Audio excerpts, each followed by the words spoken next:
Olá, você está no canal de Leituras da Thelma. O livro de hoje chama-se Memórias Póstumas de Brás Cubas, de Machado de Assis. Narração, Thelma Schinkerman. Capítulo 17. Do Trapézio e Outras Coisas. Marcela amou-me durante 15 meses e 11 contos de réis, nada menos. Meu pai, logo que teve aragem dos 11 contos, sobressaltou-se deveras. Achou que o caso excedia as raias de um capricho juvenil. Desta vez, disse ele, vais para a Europa. Vais cursar uma universidade, provavelmente Coimbra. Quero-te para homem sério e não para arruador e gatuno. E como eu fizesse um gesto de espanto, gatuno, sim senhor, não é outra coisa um filho que me faz isso. Sacou da algibeira os meus títulos de dívida, já resgatados por ele, e sacudiu-mos na cara. Vês, Peralta, é assim que um moço deve zelar o nome dos seus? Pensa que eu e meus avós ganhamos o dinheiro em casas de jogo ou a vadiar pelas ruas? Pelintra! Dessa vez ou tomas juízo ou ficas sem coisa nenhuma. Estava furioso, mas de um furor temperado e curto. Eu ouvi-o calado, e nada opus à ordem da viagem, como de outras vezes fizera. Ruminava a ideia de levar Marcela comigo. Fui ter com ela, expus-lhe a crise e fiz-lhe a proposta. Marcela ouviu-me com os olhos no ar, sem responder logo. Como insistisse, disse-me que ficava, que não podia ir para a Europa. Por que não?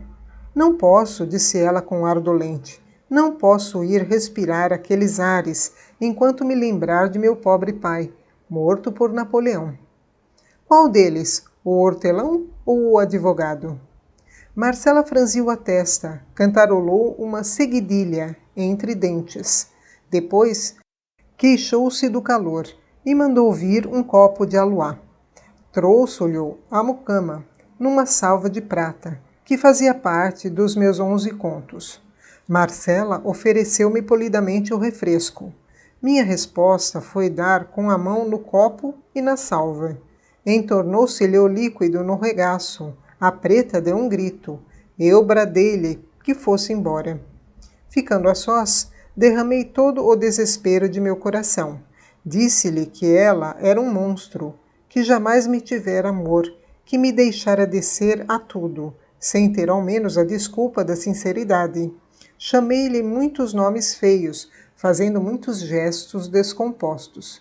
Marcela deixara-se estar sentada, a estalar as unhas nos dentes, fria como um pedaço de mármore. Tive ímpetos de a estrangular, de a humilhar ao menos, subjulgando-a aos meus pés. Ia talvez fazê-lo, mas a ação trocou-se noutra. Fui eu que me atirei aos pés dela, contrito e súplice. Beijei-lhes, recordei aqueles meses de nossa felicidade solitária. Repeti-lhe os nomes queridos de outro tempo, sentado no chão, com a cabeça entre os joelhos dela, apertando-lhe muito as mãos. Ofegante, desvairado, pedi-lhe com lágrimas que me não desamparasse.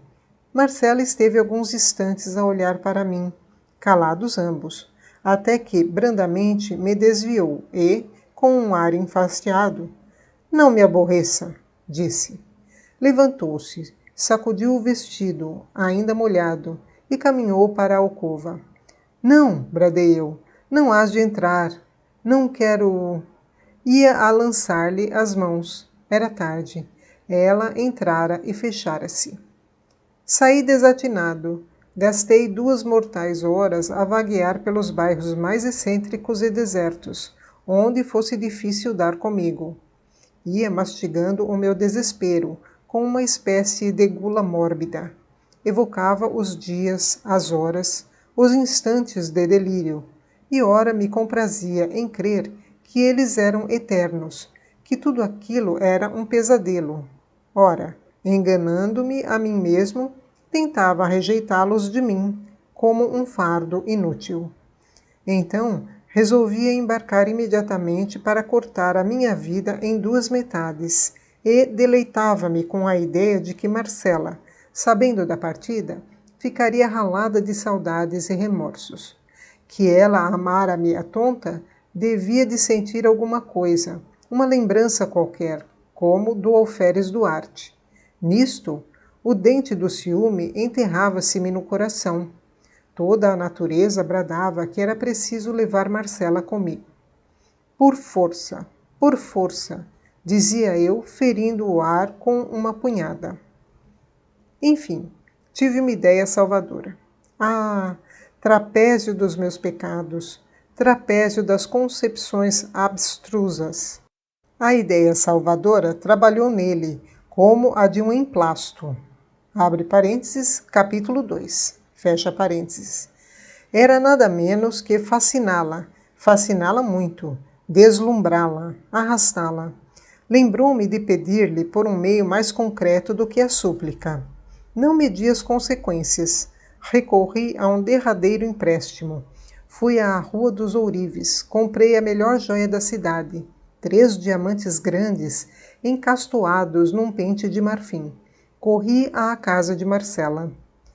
Marcela estava reclinada numa rede, o gesto mole e cansado, uma das pernas pendentes, e ver-se-lhe o pezinho calçado de meia de seda, os cabelos soltos, derramados, o olhar quieto e sonolento. Vem comigo, disse eu. Arranjei recursos. Temos muito dinheiro. Terás tudo o que quiseres. Olha, toma. E mostrei-lhe o pente com os diamantes. Marcela teve um leve sobressalto. Ergueu metade do corpo e, apoiada num cotovelo, olhou para o pente durante alguns instantes curtos. Depois retirou os olhos. Tinha-se dominado. Então, eu lancei-lhe as mãos aos cabelos, coligi-os, enlacei-os às pressas, improvisei um toucado, sem nenhum alinho, e rematei-o com o pente de diamantes. Recuei, tornei a aproximar-me, corrigi-lhe as madeixas, abaixei-as de um lado, busquei alguma simetria naquela desordem, tudo com uma minuciosidade e um carinho de mãe. Pronto, disse eu. Doudo, foi a sua primeira resposta. A segunda foi puxar-me para si e pagar-me o sacrifício com um beijo, o mais ardente de todos. Depois tirou o pente, admirou muito a matéria e o lavor, olhando a espaços para mim e abanando a cabeça com um ar de repreensão. Ora, você, dizia. Vens comigo? Marcela refletiu um instante. Não gostei da expressão com que passeava os olhos de mim para a parede e da parede para a joia, mas toda a má impressão se desvaneceu quando ela me respondeu resolutamente. Vou. Quando embarcas? Daqui a 2 ou 3 dias.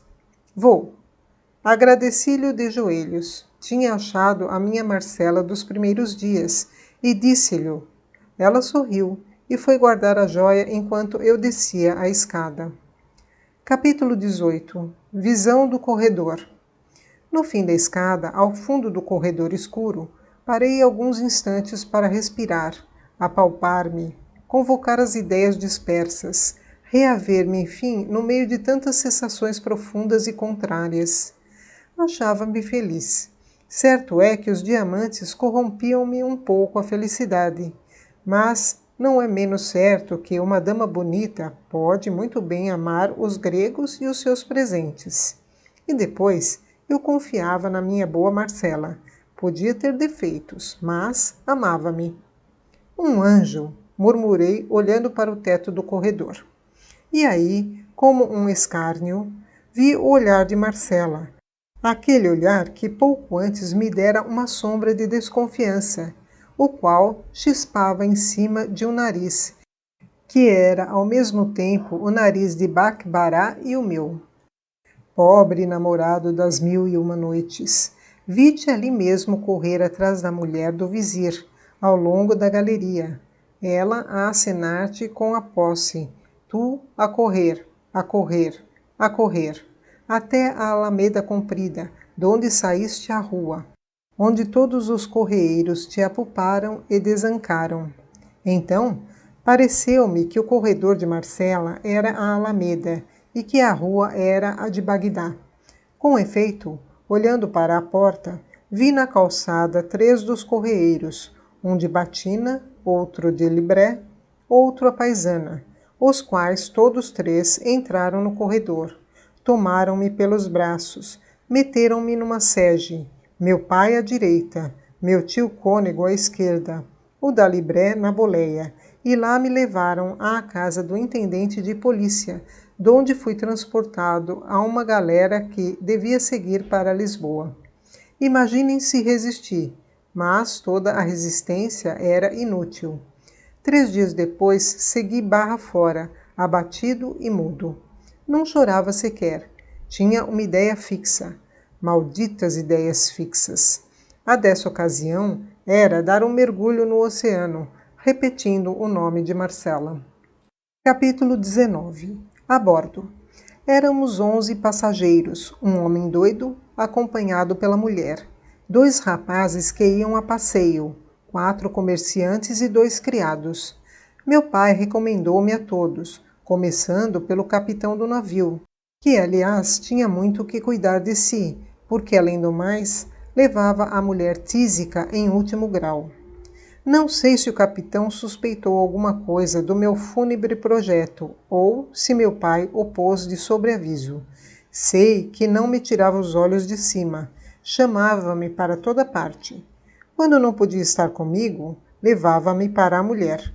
A mulher ia quase sempre numa camilha rasa, a tossir muito, e a afiançar que me havia de mostrar os arredores de Lisboa. Não estava magra, estava transparente. Era impossível que não morresse de uma hora para outra. O capitão fingia não crer na morte próxima, talvez por enganar-se a si mesmo. Eu não sabia nem pensava nada. Que me importava a mim o destino de uma mulher tísica no meio do oceano? O mundo para mim era Marcela. Uma noite, logo no fim de uma semana, achei ensejo propício para morrer.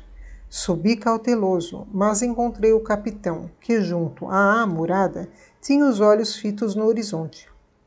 Algum temporal? Disse eu. Não, respondeu ele estremecendo. Não, admiro o esplendor da noite. Veja, está celestial. O estilo desmentia da pessoa, assaz rude e aparentemente alheia às locuções rebuscadas. Fitei-o. Ele pareceu saborear o meu espanto. No fim de alguns segundos, pegou-me na mão e apontou para a lua, perguntando-me por que não fazia uma ode à noite. Respondi-lhe que não era poeta.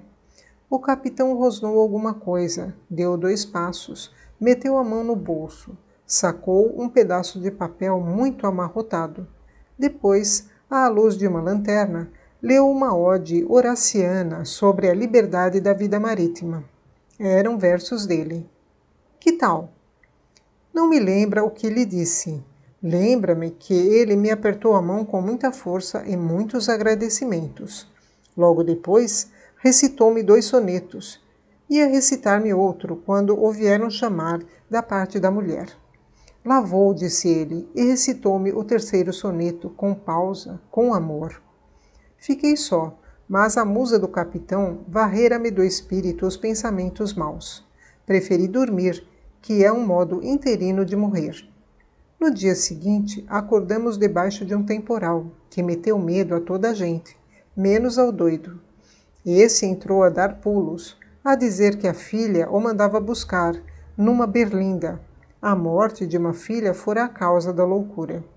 Não, nunca me há de esquecer a figura hedionda do pobre homem, no meio do tumulto das gentes e dos uivos do furacão, a cantarolar e a bailar, com os olhos a saltarem-lhe da cara, pálido, cabelo arrepiado e longo. Às vezes parava, erguia ao ar as mãos ossudas, fazia umas cruzes com os dedos, depois um xadrez, depois umas argolas, e ria muito, desesperadamente.